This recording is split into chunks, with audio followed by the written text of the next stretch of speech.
Cheers. Welcome to Hopefully Here. My name is Hope, and I am always so stoked to have you. And today's episode of Dope or Nope with Hope is so freaking excited because I got an advanced reader copy of The Dark Mirror by Samantha Shannon. And listen, if you have been around here for any length of time, it's possible I mention this series in every video. That is how much I love it. So I have been waiting for years for this book to come out for the next installment in the Bone Season series. I love this series so freaking much. It has got to be top tier. It's probably one of my top 3 series of all time. I don't know why, but for some reason it has hooked me, and I am so gripped by this story, by the writing, by everything that Samantha Shannon writes. I adore. And so the fact that I got an advanced copy of this, just, you don't understand the joy that was in my heart when I got my hands on this. So let's talk about it. I think spoiler free, obviously, but dope or nope, this was dope. I had the greatest time reading this book. It is a book that follows Paige Mahoney. She is known as she's part of a group of unnaturals, essentially, because she has kind of these abilities. She can dream walk. She can take her spirit, soul, I'm not really sure how you would describe it, and she can go into other people's minds. And the government in control, Scion, is trying to squash this group. They don't want them around. They're doing everything in their powers to make sure these groups of people don't exist anymore, make life very challenging for them. And so you're following her through this journey as she's trying to take down this government.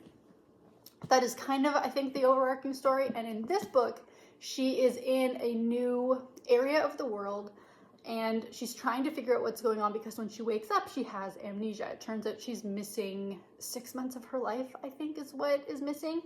And she's trying to figure out what the heck has happened. And you are reunited with a few people. And the thing about this book, so in all of her other books, I have found that the action is pretty unrelenting. Paige is always trying to work towards something. She's always in danger. She's always fighting for her life, fighting for her friends, whatever the point may be. And I feel like if you were to read all the books in succession, this is the book that kind of allows you to just take a breath. There's still a lot of action in it. There's still a lot of moving the plot forward, but it is definitely a book where she needs to step back, reevaluate where she is, what the plan is, who her allies are, and she needs to recover more than anything because she has been through so much and her body has kind of started to just shut down on her, essentially. And so this is the book that is a lot more character focused than plot focused. And I appreciated that because while I have read all these books prior, I think it is the one that is allowing you to get to know kind of Paige's head a little bit better, her thought process a little bit better, because it's not so reactive. She's being a little bit more proactive sort of in this one and trying to figure out what the big plan for Scion is. Like, where is Scion trying to go? And you're starting to see Scion make some pretty incredible moves in this book. And she's got to kind of sit back when she's not at her strongest and establish what the path forward is for her, for the Mime Order, which is the group that she kind of controls in London, even though she is not there right now because of circumstances having to pull her out. And it's just a really fascinating look at all the different organizations and who's working for and who's working against this corrupt government. And I absolutely loved it. I think if you have had any inkling at all to read a fantasy series that is really more, it's very plot heavy, and it is romance light. There is definitely and absolutely a love story in this, but it is up until, especially in the first few books, if you've never read it before, I would say that really takes a back seat to kind of the other action that's going on. And it's just such a well-balanced story. I think her world building is incredible. I do have a lot of respect for the fact that she took the time there's an author's preferred text for these books, because she took the time to go back and fix plot holes that were happening.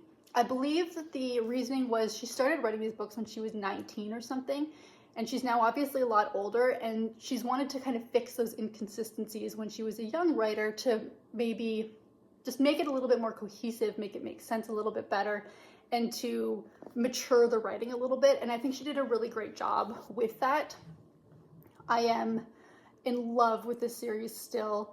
I think the minute tone change in this book compared to the others was done really well and still very much on character. But I am looking forward to where the book goes next, because there's still so much that these group of people need to achieve before this series can come to an end. And I think it's a 7 or 8 book series, but I'm not totally sure which of that number is correct, if either. But I just want to say, if you are into this series in any capacity, you don't need to be worried. You are going to really enjoy this book. You're going to have a great time with the world. You're going to have a great time with the characters, new, old, friends, enemies, frenemies, whatever you want. They're all here. And I am so thrilled that this book has finally made it to our shelves, especially for those of us who have waited 4+ years for it to come out. So, really quick little dope or nope. Dope, dope, dope. And if you have any inkling to read this series at all, absolutely pick it up. You will have the best time. That is it for me.